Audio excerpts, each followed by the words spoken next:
Leur parcours était tout tracé, puis ils ont découvert le Web3. C'est devenu une passion, ils sont alors devenus des Web3 builders, à leur rythme, à leur manière et selon leur vision. Inspirez-vous de leur parcours incroyable et devenez, vous aussi, un builder. Je suis Romain Milon, j'aide les projets Web3 à recruter et à fidéliser les meilleurs talents du secteur. Pour m'aider à propulser le podcast, pensez à vous abonner et en parler à 2 personnes autour de vous. Bonne écoute. Avant ce nouvel épisode, je tenais à vous préciser que nous ne donnons pas de conseils en investissement financier dans ce podcast. Je vous rappelle aussi que tout investissement dans les cryptoactifs et les NFT comporte des risques et peut entraîner des pertes en capital. Soyez prudents et faites toujours vos propres recherches. Bonjour à tous, très heureux de vous retrouver pour ce nouvel épisode de Behind the Chain. J'espère que vous êtes en pleine forme. Aujourd'hui, je reçois Thomas Defuoc. Il est cofondateur et CEO de Kin. Comment tu vas, Thomas ? Très bien, merci beaucoup Romain. Top. Bah écoute, on va passer un bon moment ensemble. Alors, ce que je te propose, c'est qu'on rentre tout de suite dans le vif du sujet. Est-ce que tu peux me dire ce que tu faisais avant de découvrir le Web3 ? Oui, bien sûr. En fait, avant de découvrir le Web3, j'étais étudiant en finance. Mon premier job, ça a été chez Circle, donc une startup américaine qui aujourd'hui fait le stablecoin USDC. Je les avais rejoints en 2017. Au début, c'était pour faire une application d'envoi d'argent entre particuliers qui s'appelait Circle Pay. Et donc, je les avais rejoints pour lancer l'application en France. Et je savais que Circle avait un historique dans la crypto. Ils avaient lancé un wallet Bitcoin en 2013, mais quand je les avais rejoints, Circle n'opérait presque plus dans les cryptos. De leurs produits crypto, ils avaient juste gardé un desk de trading OTC. Donc, ils tradaient à l'époque 5-6 coins. Mais pour moi, ça a été le moment où, en fait, tout le monde chez Circle était encore très passionné par la crypto. Et moi, ça a été le moment où j'ai découvert les articles de Balaji Srinivasan, de Fred Ersam sur les tokens, sur créer des protocol networks. Donc, c'est comme ça que j'ai découvert le Web3. Ensuite, Circle a refait un pivot vers la crypto en 2018. Donc là, ça a été l'occasion pour moi de travailler sur des produits comme USDC, comme Poloniex. Donc voilà. Ça change, on va dire, des précédents invités, parce que souvent, les personnes, on va dire, rentrent dans la crypto par l'investissement. Toi, du coup, c'est vraiment ce premier job chez Circle qui t'a fait connaître cet écosystème ? Je savais qu'ils avaient un petit background en crypto, mais ça a été une vraie surprise de voir à quel point les équipes là-bas étaient encore très passionnées par la crypto. Et enfin, j'étais vraiment ravi de découvrir ce secteur. Quand j'ai été étudiant, en fait, je voulais absolument rejoindre une boîte, un secteur qui puisse être une nouvelle plateforme technologique. Vraiment un changement majeur. Et je pense qu'on voit rarement ces nouvelles plateformes technologiques, mais c'est des choses comme l'intelligence artificielle, comme la réalité virtuelle, comme la crypto, qui permettent à des gens d'imaginer des cas d'usage qui soient totalement nouveaux et qui avant étaient impossibles en l'absence de cette nouvelle technologie. En fait, c'est ce que j'ai trouvé en crypto, avec des composantes qui sont totalement nouvelles sur l'échange de valeurs de façon sécurisée sur Internet, sur la création de biens qui soient rares ou qui soient uniques de façon digitale. Dans la façon dont les produits sont conçus et menés, il y a beaucoup un retour aux sources d'Internet. En fait, les sources d'Internet, c'est des protocoles comme HTTP, SMTP, dont le développement s'est arrêté pour une raison qui est simple, qui en fait, ces protocoles n'arrivent pas à avoir de financement parce qu'il n'y a pas de business model autour. Et l'avantage des protocoles blockchain, c'est que avec l'émission d'un token, c'est très facile de trouver des sources de financement, de financer une innovation produit et un go-to-market qui soit stable dans le temps. Donc ouais, j'ai vraiment été fasciné par ce secteur qui combine à la fois une innovation en matière de business model et de financement et de retour vers un mode de création de protocole ou vers un mode de création de fonctionnalités qui soit un peu plus ancien et très open source, très ouvert. Ok, top. Bah, merci pour l'explication. Alors, du coup, chez Circle, t'as, on va dire, pu trouver ce que tu cherchais, d'un point de vue technologique en tout cas. Et alors, est-ce que tu peux nous parler maintenant de l'après Circle ? Je ne sais pas si tu vas faire le lien tout de suite avec Kin, mais voilà, parle-nous de cet après et comment tu en es venu peut-être petit à petit à devenir cofondateur d'un projet de premier plan comme Kin. Oui, donc en fait, l'histoire de Kin pour moi, ça a commencé en 2018. Quand je travaillais chez Circle, j'ai rencontré Laszlo Szabo, qui est mon cofondateur et CEO de Kin. On s'est rencontrés en 2018 à un dîner organisé par The Family, qui était un incubateur de start-up. Et à l'époque, The Family essayait de lancer des produits et des accompagnements dans le secteur crypto. Et on avait beaucoup approché, on a continué à échanger plusieurs mois après de plusieurs idées. des choses sur lesquelles il travaillait. Et on a décidé de commencer à travailler ensemble en 2020, quand il voulait pivoter ce qu'il faisait à l'époque vers du staking. Donc on a commencé à travailler ensemble mi-2020 sur un premier produit de staking pour un protocole qui s'appelait Pocket Network. Ensuite, j'ai rencontré Ernest Petit sur Twitter, qui nous a rejoint un peu après comme CPO et qui est notre troisième cofondateur. Ce que je te propose maintenant, c'est que tu nous parles du coup, on va dire du business model de Kin. C'est vrai qu'aujourd'hui vous êtes, alors je sais pas si on peut dire le leader mondial, mais en tout cas les acteurs de premier plan sur ce business-là. Et ouais, ce que je trouve intéressant aussi, c'est au-delà peut-être de l'aspect staking où on peut se connecter sur votre site et puis venir voilà stacker des ETH, c'est aussi tout le travail en B2B que vous menez, justement l'aspect marque blanche et toutes les solutions que vous pouvez proposer à un grand nombre d'acteurs du secteur. Oui, donc ce qu'on propose avec Kin, c'est une plateforme de staking pour les entreprises dans le domaine crypto. Donc on a 6 milliards de dollars d'actifs numériques qui sont stakés par l'intermédiaire de Kin. En fait, avec Kin, on permet à nos clients de staker directement soit leurs propres actifs, soit d'intégrer une fonctionnalité de staking en marque blanche dans leurs produits sur plus d'une trentaine de protocoles. Donc on a des clients qui sont des échanges, qui sont des wallets ou des produits de custody. Donc c'est des acteurs comme Ledger, Trust Wallet, Fireblocks, MetaMask, Bitpanda, par exemple. Et on est particulièrement présent sur Ethereum, où on fait tourner environ 4% du réseau. Donc c'est plus de 40 000 validateurs. Et notre offre de produits va de validateur, disons, un peu simple, l'infrastructure qui vient valider les blocs des blockchains, mais on propose aussi des produits de données pour permettre à nos clients de connaître leur montant de récompense, de connaître le montant des actifs qu'ils ont stakés chez nous, les blocs pour lesquels ils ont reçu leur récompense. On propose aussi des produits de smart contract qui permettent de partager directement les revenus on-chain. Et donc, ce produit a plusieurs déclinaisons. Mais donc, l'idée, c'est vraiment d'offrir un produit de staking as a service à des entreprises crypto pour qu'ils puissent offrir à leur tour à leurs propres clients cette offre de staking. Ok, écoute, c'est très clair. Du coup, alors, vous avez forcément fait face à une croissance très très forte là sur les derniers mois. Est-ce que tu pourrais nous donner peut-être un peu je sais pas, les chiffres clés, notamment en termes d'effectifs aujourd'hui, combien vous êtes à bosser pour Kin? Oui, bien sûr. Aujourd'hui, Kin, c'est une cinquantaine de personnes un peu partout dans le monde. On a 3 bureaux. On a un bureau à Paris, un bureau à Londres, un bureau à Singapour. Mais la majorité des effectifs sont aujourd'hui en Europe et surtout en France. Et alors, justement, alors toi, tu as un rôle, on va dire, tu es en charge de toute la partie opérationnelle, puisque tu es CEO de Kin. Est-ce que tu pourrais me dire peut-être voilà, quels ont été les gros challenges auxquels tu as dû faire face sur les derniers mois?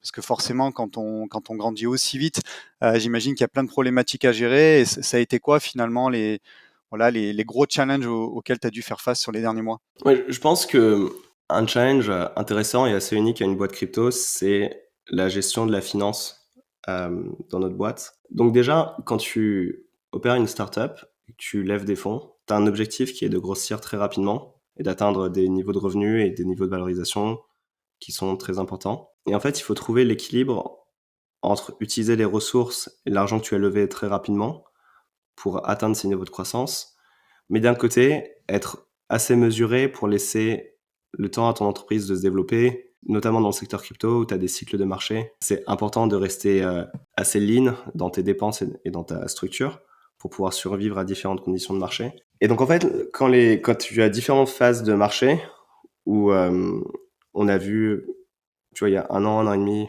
l'Ether descendre jusqu'à 1000, 1200 dollars. Et là, aujourd'hui, on a des niveaux à 3000, 3500 dollars. Ça pose des questions sur la façon dont on a envie d'utiliser nos ressources parce que évidemment à 1000, 1200 dollars, tu dois être très mesuré avec les recrutements que tu fais, avec les investissements. Même ça pose des questions aussi sur le lancement des nouveaux produits. Le lancement des nouveaux produits, c'est assez cher quand tu es une boîte crypto et que tu veux faire des smart contracts parce qu'il faut les faire auditer. Sinon, tu as des risques de sécurité si tu fais pas auditer tes produits. Et donc, d'un côté, tu vois, tu as ces questions qui se posent, vraiment de rationalisation des coûts, des vraies questions qui se posent autour de ton expansion, de ton portefeuille de produits, de ta présence internationale. Et après, 3 mois, ou peut-être 6 mois plus tard, tu as le prix des cryptos qui triple. Et là, il y a beaucoup de pression sur l'entreprise en matière de demande client, de quantité d'actifs qui sont stakés chez nous, de demande pour des nouveaux produits aussi. Et là, c'est aussi important de s'assurer que tu es dépenses augmentent pas de façon linéaire avec le marché crypto. Sinon, en fait, tu te retrouves à tripler la taille de tes effectifs juste parce que le marché crypto est en feu. Et ça met la boîte à risque si jamais le marché crypto retourne à des niveaux de prix qui sont... en fait, si ça retourne à 1500, 2000 dollars l'Ether, tu as une structure qui est beaucoup trop grande pour les niveaux de revenus que tu vas avoir à ce moment-là. Donc ça fait poser des questions en fait sur comment tu trouves l'équilibre entre les deux, comment tu t'assures que tes équipes arrivent à délivrer ce qui est attendu quand tu vas avoir de la croissance, mais d'un côté que t'aies pas trop de personnes quand les revenus vont chuter. Donc je pense que la finance c'est une question qui est particulièrement importante quand tes revenus sont en crypto et qu'on opère dans un marché qui est si volatile et qui bouge si vite. Yes, je suis tout à fait d'accord avec toi. Et d'ailleurs, je voulais te demander, alors par rapport à la finance, aujourd'hui, vous avez plutôt développé des outils en interne pour piloter toute votre partie financière, que ce soit plutôt la partie gestion ou même la partie comptable, ou est-ce que vous utilisez des solutions du marché? Tu vois, je pense notamment à Request Finance, par exemple, pour la partie plutôt paiement, je sais pas, la partie Crypsio, qui est un autre outil plutôt pour la partie comptable. C'est quoi votre politique là-dessus? Donc c'est un mix des deux. On utilise des outils comptables externes, on utilise des outils de facturation comme Request Finance d'ailleurs. Donc en fait, évidemment, à chaque fois qu'on trouve une solution externe qui remplit nos besoins totalement, on l'achète parce que ça nous permet de gagner du temps. Et enfin, le temps, c'est vraiment très très important puisqu'on préfère le dédier à construire des nouveaux produits, à passer du temps avec nos clients. Donc, quand on trouve des produits qui répondent à nos besoins, on les achète. Après, il y a des choses aussi qu'on doit construire en interne. Par exemple, toute la récolte des données. En fait, nous, on doit montrer à nos clients leurs récompenses, leur montant stacké, mais nous, en tant que boîte, on doit aussi connaître nos revenus. Et c'est compliqué quand tu opères sur plus d'une trentaine de blockchains, parce que tu as du très bon tooling sur les blockchains plus matures, comme Ethereum et Solana. Le tooling sur des blockchains plus nouvelles est vraiment moins existant. Donc en fait, on doit venir aller créer ces produits nous-mêmes. Enfin, et d'ailleurs, on en a fait un produit qui s'appelle King Connect, qui est à disposition de nos clients et qui leur propose aussi de résoudre ce problème. Et donc, nous, il y a une vraie complexité autour de connaître ces données de revenus, de les connaître par protocole, de les connaître par client. Et c'est une complexité qui est assez unique à notre entreprise, qui n'existe pas, par exemple, si tu as un site de e-commerce avec un Shopify, un Stripe, connaître tes revenus, c'est même pas une question, c'est directement affiché sur ta plateforme. Ça fait en fait que la team finance a un côté très data et très ingénierie. Donc on a des profils en finance en fait chez nous qui sont des experts en SQL, en Python, qui travaillent de façon très proche avec notre équipe infrastructure, avec notre équipe software pour construire ces produits en interne. Et ensuite, c'est des produits qu'on peut proposer en externe aussi. Yes, bah merci, ouais, merci pour la précision. Ouais, j'imagine que sur des petits écosystèmes, ouais, ça doit être assez compliqué. Ouais, ça m'étonne pas d'ailleurs que vous aurez peut-être des spin-offs à l'avenir parce que vous aurez développé des outils tellement bons et tellement utiles à des écosystèmes que ouais, peut-être vous pourrez les, les vendre séparément. Alors peut-être qu'on peut revenir un peu sur l'aspect recrutement parce qu'on sait que bon, voilà, c'est un enjeu crucial dans une startup en plein scale. J'imagine que vous avez recruté fort là ces derniers mois et que ça continue. Peut-être, est-ce que tu as des tips là-dessus à nous donner, pareil, ou des choses intéressantes à partager en termes de retour d'expérience? Ouais, bien sûr. Donc en fait, si tu regardes ton processus de recrutement un peu du début jusqu'à la fin, la première question que tu dois te poser au début, c'est quel est le rôle dont tu as besoin? Est-ce que tu as vraiment besoin de recruter ou est-ce qu'en fait c'est un besoin qui est passager et que tu vas pouvoir adresser juste avec un pic de charge des équipes? Ou est-ce qu'en fait, au lieu de recruter quelqu'un, c'est peut-être un nouveau process qu'il faut faire, c'est se demander l'utilité du projet qui est envisagé. En fait, est-ce que c'est quelque chose que tu as vraiment besoin de faire ou pas? Et une fois que tu as confirmé que tu avais vraiment besoin de le faire, est-ce qu'il y a d'autres solutions que de recruter ou pas? Et c'est se poser ce genre de questions déjà qui t'évite d'avoir une équipe qui grandisse de façon tentaculaire et d'avoir des coûts qui augmentent de façon linéaire avec tes revenus ou avec la croissance du marché. Et ça, c'est très important en fait. Si tu as la perspective de faire une entreprise qui soit à terme autonome, profitable, avec de la marge, c'est important de commencer tes questions de recrutement par cette question de est-ce que le besoin est bien confirmé? Une fois que tu as bien confirmé le besoin, c'est important de définir quel est le rôle et le type de personne que tu cherches exactement. Il y a beaucoup de processus de recrutement qui traînent et qui donnent à la fois une mauvaise expérience pour les personnes dans l'entreprise qui dédient beaucoup de temps à rencontrer des candidats, mais qui donnent aussi une mauvaise expérience aux candidats, juste parce que le rôle est mal défini.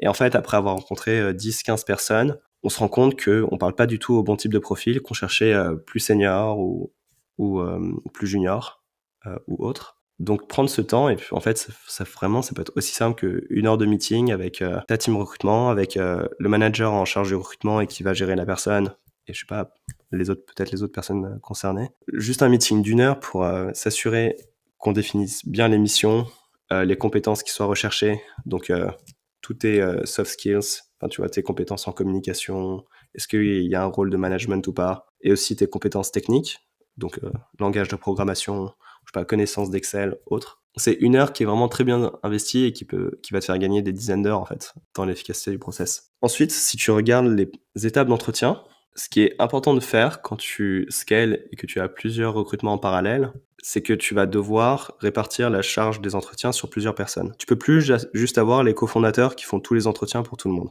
parce qu'il y a juste pas assez de temps pour faire ça. Donc ce qu'il faut, c'est avoir un processus d'entretien qui soit bien défini, où tu as toutes tes étapes d'entretien qui sont définies pour chaque rôle, et chaque personne qui passe un entretien pour un rôle donné traverse le même processus d'entretien. T'as pas des personnes qui sont chanceuses parce qu'on leur a oublié de faire passer une étape, et des personnes qui sont moins chanceuses parce qu'en fait, on avait un peu plus de bande passante à ce moment-là, donc on s'est dit, bah tiens, on va lui faire 5 entretiens au lieu de lui en faire 3 d'habitude. Et donc il faut que ton processus d'entretien il soit défini, et il faut aussi qu'il soit répétable. Donc même si tu as différentes personnes qui font passer les entretiens, il faut qu'elles soient entraînées de la même façon à faire passer ces entretiens. Il faut que tu essayes de poser les mêmes questions aussi. Après, il faut trouver cet équilibre entre poser des questions qui soient comparables, mais aussi aller avec le flow de l'entretien, puisqu'en fait, enfin, un meilleur entretien, le meilleur entretien possible, c'est une conversation. Et ça va te permettre de comparer les performances des candidats les uns entre les autres. Parce qu'en fait, si tes candidats ont des étapes d'entretien totalement différentes et des questions qui sont aussi différentes et des personnes qui font passer les entretiens qui sont pas du tout entraînées pour ça, c'est très très difficile de les comparer. Et le but d'avoir un processus d'entretien avec plusieurs personnes, c'est aussi que tu peux comparer plusieurs points de vue. Je pense qu'il n'y a pas de personne qui soit suffisamment entraînée aux entretiens qui batte l'intérêt de comparer des points de vue de plusieurs personnes. Donc c'est important d'avoir ce débat à la fin de l'entretien où tu compares les avis des gens et tu t'assures que tout le monde est aligné sur le recrutement. Et enfin, la dernière chose qu'on fait pour s'assurer qu'on ait envie de travailler avec une personne à qui on fait une offre, c'est on parle avec des gens qui ont travaillé avec cette personne auparavant. Parce qu'en fait, un processus d'entretien, même si en cumulé, tu passes peut-être 10 heures avec quelqu'un, c'est une fenêtre extrêmement réduite que tu as pour comprendre comment la personne se comporte et comment la personne travaille. Merci beaucoup, écoute, pour tous les partages, et je peux que souscrire à tout ce que tu dis, notamment à la bonne définition du besoin, enfin être sûr qu'on a le besoin, et surtout bien le définir, parce que je me suis déjà retrouvé dans cette situation où effectivement un mois s'est écoulé, tu as reçu tout un tas de candidats, et puis en fait tu t'aperçois que c'était mal calibré, et donc c'est une perte de temps et d'argent pour l'entreprise, c'est une très mauvaise expérience pour les candidats, donc totalement d'accord. J'avais une dernière question aussi sur la partie recrutement. Au stade où vous en êtes aujourd'hui sur Kin, vous êtes plutôt vous avez déjà une équipe RH internalisée, vous faites plutôt appel à ce qu'on appelle du RPO, donc du recrutement externe. Il y a des recruteurs qui travaillent pour vous quasiment à temps plein, mais qui sont pas vos salariés, ça reste par exemple des freelances. Vous faites aussi appel à des chasseurs de tête en approche directe, c'est un peu les trois. Enfin, c'est quoi aujourd'hui la situation pour vous? Donc au début, on a commencé par des RPO. Ça nous a permis d'accroître le nombre de candidats qu'on rencontrait quand on avait besoin de grossir rapidement. Aujourd'hui, chez Kin, on a une équipe de recrutement qui est internalisée. Donc on a un DRH, on a 2 recruteurs. Donc ça nous permet de sourcer par nous-mêmes sur les postes qu'on va chercher très souvent. Donc par exemple des postes de SRE, des postes de back-end, de full stack. C'est très important de développer en interne cette compétence de compréhension de ces rôles, des spécificités qu'on cherche pour ces rôles par rapport à d'autres entreprises qui sont peut-être moins infrastructures ou qui sont moins crypto ou qui sont pas crypto du tout d'ailleurs. Cela dit, on continue à travailler de temps en temps avec quelques cabinets de recrutement. Je pense que ça te permet de garder le pouls du marché et de t'assurer que ton équipe de recrutement en interne soit très performante, qu'elle rate pas des profils que tu devrais rencontrer. Si tes recruteurs externes t'apportent des profils qui sont tout le temps excellents, alors que ton équipe de recrutement interne arrive pas à trouver ces mêmes profils, c'est un indicateur qu'il y a quelque chose qui va pas dans la façon dont on source. Donc, on continue à travailler avec des recruteurs externes de temps en temps. Et surtout, là où on travaille le plus avec des recruteurs externes, c'est pour les postes de leadership. Parce que c'est des recherches qui sont très particulières, qui arrivent très peu. Donc, en fait, t'as pas envie d'entraîner ton équipe de recrutement en interne sur un poste que tu vas recruter une fois tous les 5 ans. C'est pas un bon investissement de ressources, tu leur fais développer des compétences dont ils n'auront pas besoin par la suite. Donc je pense que c'est plus intéressant de mettre l'équipe de recrutement sur des postes qui sont plus répétables. Donc voilà, je pense que sur ça, il faut pas être dogmatique. En fait. Nous, on choisit d'avoir un équilibre entre l'équipe de recrutement en interne, l'équipe de recrutement en externe. Donc voilà. Du coup, toi, alors, on a parlé de finance, on a parlé de RH. C'est quoi peut-être le gros scope que j'ai pas évoqué aujourd'hui, qui est dans ton giron? Est-ce qu'il y a d'autres choses, notamment le légal, par exemple? C'est quelque chose que tu gères toi directement aussi? Ah oui, le légal, c'est mon troisième gros scope. Il y a un peu tout ce qui est commun à toutes les entreprises. Donc tu as un côté négociation des contrats commerciaux avec nos clients pour s'assurer que on distribue nos produits d'une façon qui protège l'entreprise et qui protège aussi nos clients. Tu as l'aspect gestion des ressources humaines qui est aussi très commun aux entreprises. Je pense que la plupart des gens ont conscience de ça, donc je ne vais pas m'attarder sur ça. Nous, on a la particularité en crypto d'évoluer dans un secteur pour lequel la réglementation est en cours d'évolution. Aujourd'hui, le staking, dans la plupart des marchés, c'est pas une activité qui demande un agrément de façon obligatoire, mais on pense que c'est quand même important de faire cette hypothèse que ces agréments vont être demandés dans le futur. On voit plusieurs régulateurs qui travaillent sur le sujet.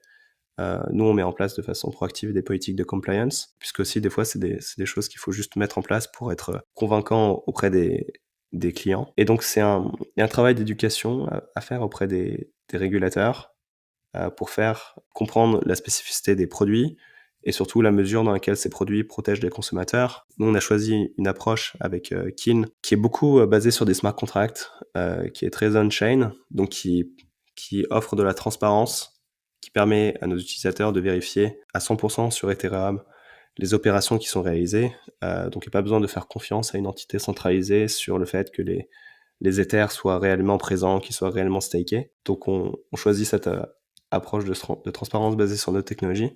Mais oui, il y a un vrai travail d'éducation à faire et puis un travail d'analyse des risques quand tu lances des produits, quand tu te lances sur des nouveaux marchés, qui demandent un investissement important. Ok, je pense que c'est intéressant aussi, si tu veux bien, que tu nous expliques comment vous vous êtes organisé, tu vois, par rapport à cette partie juridique. Pareil, est-ce que vous avez des gens en interne, par exemple, je sais pas, un juriste?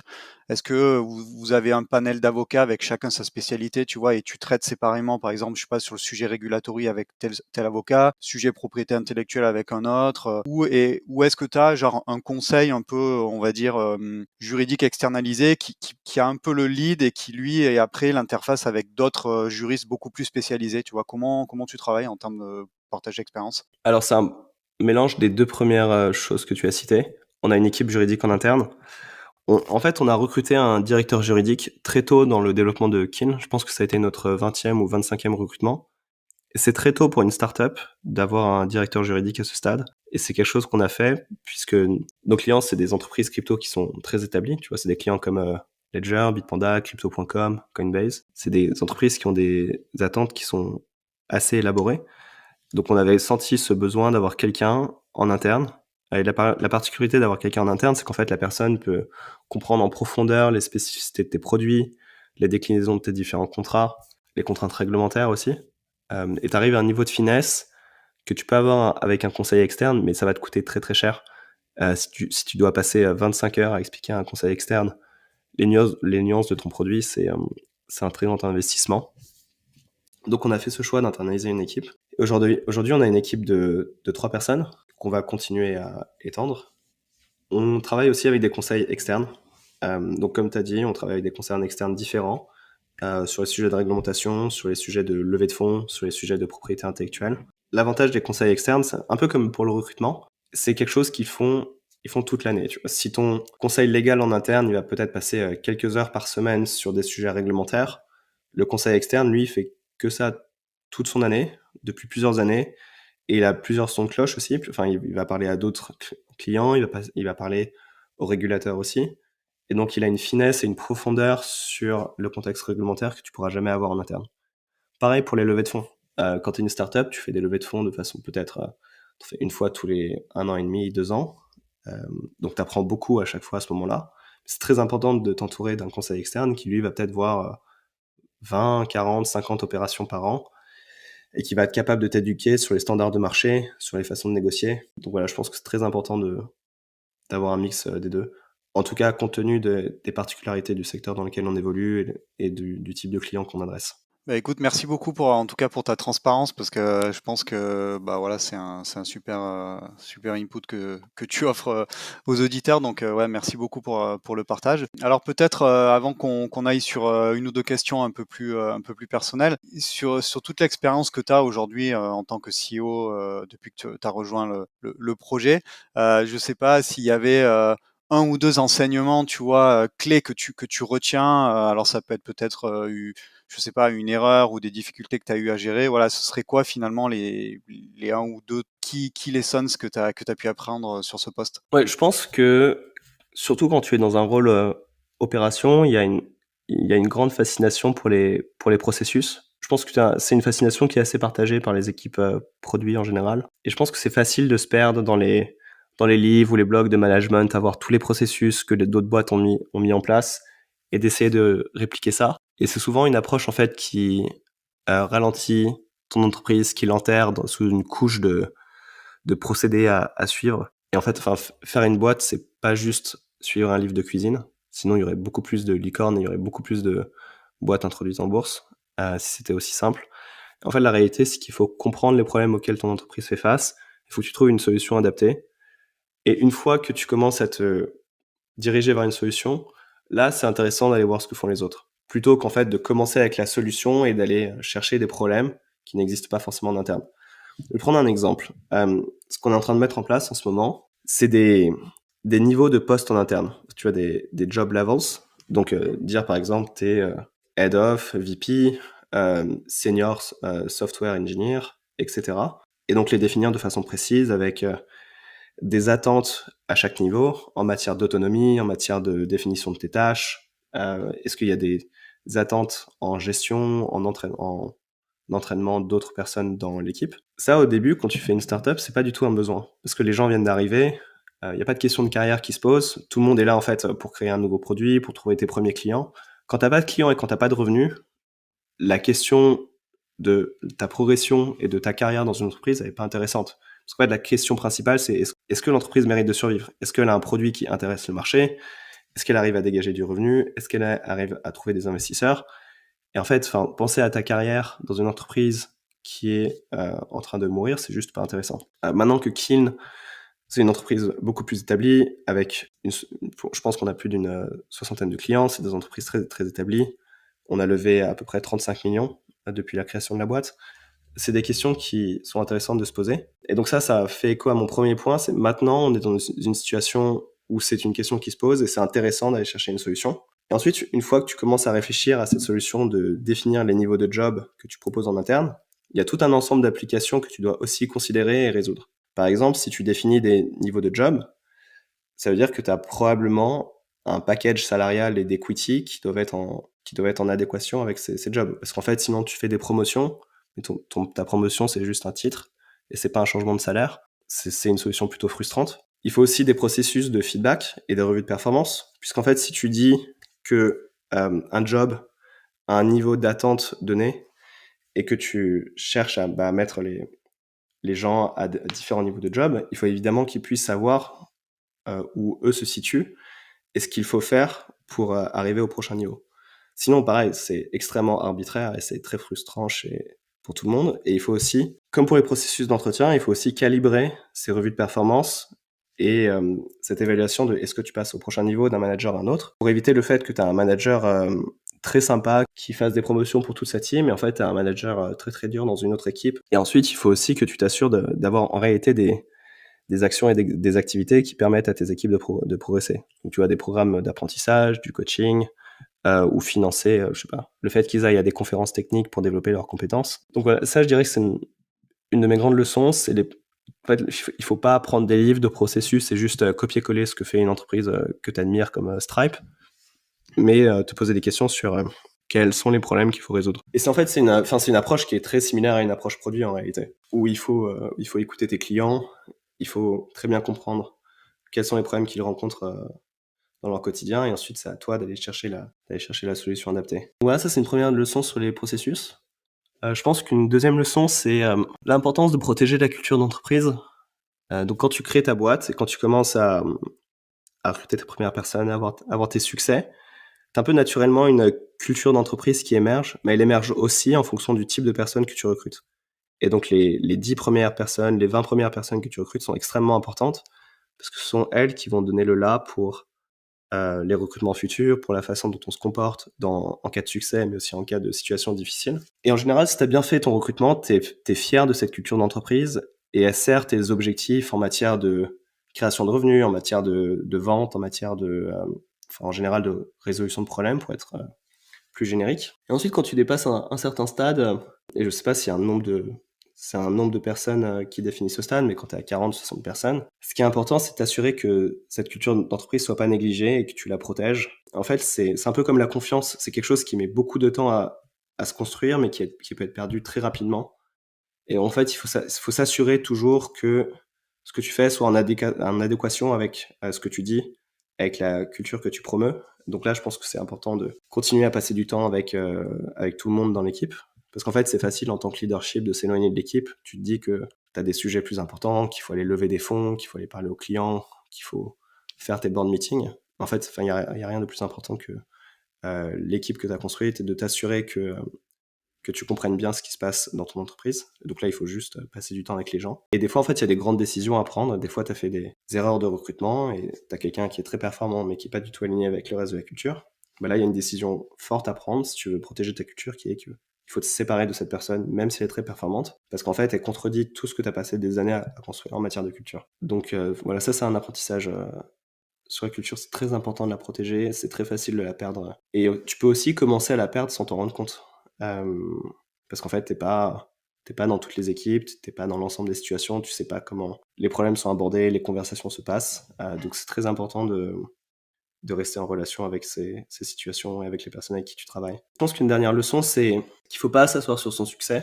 En fait, c'est assez particulier de faire une startup puisque tu passes très rapidement t'as des bas qui sont très déprimants et t'as des succès qui sont très grisants. Et tu passes très rapidement de l'un à l'autre. Enfin, des fois, d'une heure à l'autre, tu passes d'une situation à une autre. Et donc, en fait, tu as des très grandes célébrations quand tu atteins des chiffres de revenus, quand tu lances un nouveau produit, quand tu viens de closer un client que tu poursuivais depuis 9 mois et tout le monde est très très content. Et ensuite, je sais pas, tu as un problème majeur sur un produit ou tu as une innovation dans le domaine sur lequel tu as la bourre. Je pense que c'est important de façon psychologique de réussir à gérer ces émotions très différentes. En fait, là, il faut juste, des fois, il faut juste prendre un break et aller se reposer et revenir quand t'es un peu, calmé, que t'as la tête fraîche. Mais je pense que ce qui est super important, c'est de pas s'asseoir sur son succès. On est dans un domaine, enfin surtout en crypto et en staking, c'est un domaine qui bouge très vite et une position qui est confortable peut être très très vite chahutée. Donc là, c'est très important de continuer à se tenir au courant des innovations technologiques, des nouveaux types de produits, des demandes des clients qui apparaissent. Et donc ça, c'est comme pour la culture, en fait, il faut passer du temps avec tes équipes. Là, il faut passer du temps avec tes clients. Il faut aller en conférence pour voir quels sont les nouveaux projets dont tout le monde parle. Tu parles aux investisseurs aussi. Tu vas voir ce à quoi eux prêtent attention. Et puis après, évidemment, tu peux juste lire Twitter, lire des blogs techniques, et tu vas voir un peu ce qui apparaît. Donc, je pense que c'est important de garder cette curiosité. Et en fait, le message plus général, c'est que ce soit pour la culture d'entreprise, que ce soit pour le marché, c'est de continuer à faire ce qui fait que tu as commencé à avoir du succès en tant que startup. Au tout début, ce qui a fait ton succès, c'est que tu as construit une forte relation de confiance et une relation de travail qui marche très bien avec tes premiers employés. Et tu as construit ce même type de relation avec tes clients. Tu étais très à l'écoute de leurs problèmes. En fait, à mesure que tu scales, il faut continuer à faire ça et il ne faut pas se perdre dans des considérations un peu plus abstraites juste de process, de levée de fonds, de gestion du board. Il faut continuer à être très près des opérations. Bah écoute, merci beaucoup pour le partage de tous ces apprentissages. Je pense que là, tu nous as donné une mine d'informations. Franchement, c'est très, très, c'est très, très précieux tout ce que tu nous as apporté. Donc, écoute, on essaiera aussi de le mettre en valeur dans le cadre de Channel Action, voilà, sur les gros apprentissages d'un CEO, d'une startup Web3 qui scale, parce que vraiment, c'est excellent. Du coup, tant pis pour les quelques questions qui restaient parce que on est en train de, sinon on va exploser le timing. Mais peut-être voilà, juste pour terminer, tu nous disais que il faut pas s'endormir, il faut rester en veille, etc. Et parce que c'est un monde qui évolue très très vite. Du coup, ça fait le lien avec vraiment la toute dernière question que je voulais te poser. Est-ce qu'il y a une tendance particulière que tu suis en ce moment et que tu vois arriver, pas forcément en lien avec Kin, si c'est avec Kin, voilà, c'est intéressant aussi de nous le partager. Enfin, tu vois, notamment, je sais pas, dans quelque chose qui est proche avec votre activité, le gros narratif, ça a été notamment le liquid risk taking là, ces dernières semaines avec notamment Etherfi. Voilà, est-ce que c'est des choses que vous suivez, sur lesquelles vous allez vous positionner? Est-ce que c'est autre chose? Ah oui, justement, ce que j'avais en tête, c'était le risk-taking. En fait, pour expliquer ce qu'est le risk-taking, c'est une tendance notamment dans Ethereum. Donc en fait, il faut comprendre que le staking à la base, c'est le fait de bloquer des tokens, donc par exemple des Ethers, pour valider des blocs. Et quand les blocs sont validés correctement, on reçoit une récompense. Ce que propose le risk-taking, c'est de rebloquer des Ethers qui sont déjà bloqués pour des opérations de staking, pour proposer des services de validation sur des services additionnels. C'est une notion qui a été introduite par Eigenlayer, et donc il y a un ensemble de services qu'on va pouvoir valider par l'intermédiaire d'Eigenlayer et d'autres protocoles. Et donc ce que ça permet aux utilisateurs finaux, c'est de gagner des récompenses additionnelles en l'échange d'une prise de risque additionnelle. Puisqu'en fait, plus tu valides de services, plus potentiellement il y a un service qui va échouer, sur lequel il y aura un problème, et qui va mener à fait que ton montant staké soit partiellement perdu. Nous, c'est une tendance qui nous intéresse, parce qu'évidemment, c'est toute une nouvelle classe de produits de staking qui apparaît. Et donc, il y a une approche qui est assez commune avec ce qu'on fait en ce moment, où il y a tout un processus de due diligence sur les nouveaux protocoles de restaking qui apparaissent, de la même façon qu'on a un processus de recherche et de test quand on propose un nouveau protocole de staking, pour s'assurer que le protocole soit de façon technique, que ça tienne la route, qu'il y a un intérêt business, enfin qu'on ait une vision long terme sur ce protocole. On construit ce même travail d'analyse pour les protocoles de restaking, et on va aussi proposer des produits à nos clients pour proposer à leurs propres clients, donc que ce soit des utilisateurs de wallet, des utilisateurs d'échange, de produits de custody, d'avoir la possibilité de restaker leurs assets. Donc ça, c'est un développement qu'on trouve assez intéressant. Ça pose aussi des questions sur le risque additionnel pour Ethereum. Vitalik Buterin, un des créateurs d'Ethereum, avait un blog post sur le sujet que je vous conseille d'aller voir. Est-ce que les actifs vont être mis trop à risque? Mais donc, enfin voilà, ça c'est quelque chose qu'on suit de très près, et on prépare des produits pour nos clients dans le domaine. Ok, écoute, ce sera le mot de la fin. Du coup, il me reste à te remercier, Thomas, voilà, pour ton temps et puis pour tous les super insights que tu as pu nous partager, voilà, sur ton parcours, sur Kin, et puis sur ton retour d'expérience et tout ce que tu as pu tester et mettre en œuvre, voilà, dans ton rôle de CEO au quotidien. Donc voilà, un grand merci. Et puis écoute, voilà, j'espère qu'on aura l'occasion de se croiser in real life prochainement. Et puis je te laisse le mot de la fin si tu veux dire un petit mot aux auditeurs avant qu'on stoppe l'enregistrement. Merci beaucoup, Romain. Si ça vous intéresse d'en apprendre plus sur Kin, on a un blog où on explique les dernières choses sur lesquelles on a travaillé, les tendances qui nous intéressent. On a aussi des posts ouverts sur notre page recrutement, donc je vous invite à aller voir ça. Et sinon, vous pouvez nous suivre sur les réseaux sociaux comme Twitter et être en contact avec nous. Donc, n'hésitez pas à venir vers nous. Merci beaucoup.